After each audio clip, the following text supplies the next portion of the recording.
Hi guys, I've made this video on the Baldur's Gate 3 petition to add real-time with pause combat mode in order to explain its chief points more thoroughly and to dispel some misconceptions that have arisen on a number of boards lately. So without further ado, let's examine the petition text. The preface reads, quote, "We hold that those of us who are excited about Baldur's Gate 3 yet would like to experience it in a manner that is commensurate with series standards and precedent ought to come together to voice their support for an optional real-time with pause combat mode, hereafter abbreviated RTwP.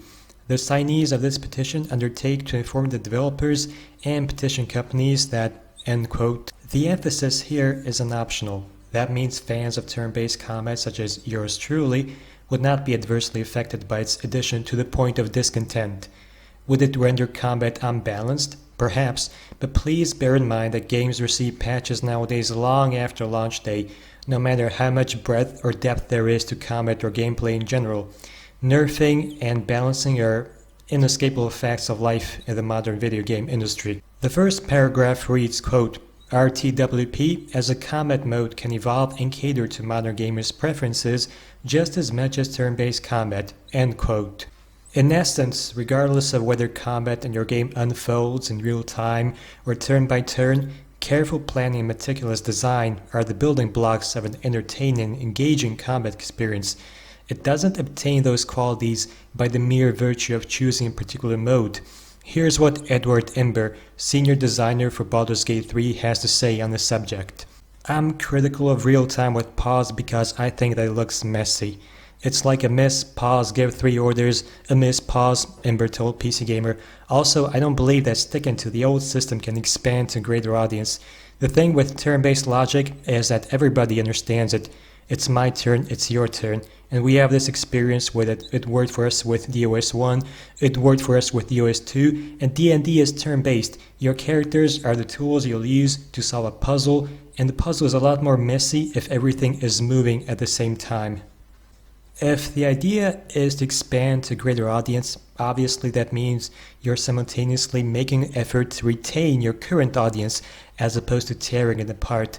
Otherwise, you're not expanding but looking for a whole new audience, which is a different thing altogether. Also, Imbert appears to suggest that turn-based combat can never get messy, which is a bold claim. Are we supposed to believe turn-based is flawless and impeccable compared to real-time with pause? I too play games that are turn-based, and what Imbert says is a fallacy that boggles the mind. Next, let us consider the second paragraph of the petition. Quote, "From an economic standpoint, there is a market big enough to warrant the addition of RTwP that will lead to extra sales as well as offset costs of development," end quote. Absolutely. PC Gamer ran a poll on Twitter on February 28th asking respondents which combat mode they preferred, and the results suggested the community was split on the issue almost symmetrically. Over 33,000 votes had been cast, by the way. It makes no sense for Larian to pick sides here, especially when there already are games that offer both systems, such as Pillars of Eternity 2. Being trapped in what is basically a false dichotomy in 2020 is regrettable, to say the least. The third paragraph reads, quote, "Not all Baldur's Gate fans are necessarily fans of Dungeons & Dragons and vice versa.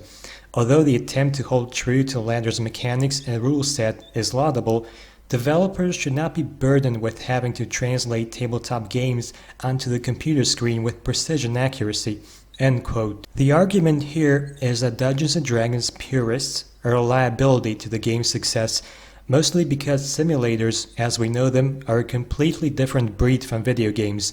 In other words, the former actually sacrifice entertainment value for accuracy, which inevitably relegates your product to a niche that is unlikely to command a large share of the market. With that out of the way, the closing statement reads, quote, "Finally, the petition should not be mistaken for an indictment of turn-based combat. No one fandom is homogeneous to the point of unanimous agreement on what features ought to be considered indispensable with respect to their object or objects of admiration.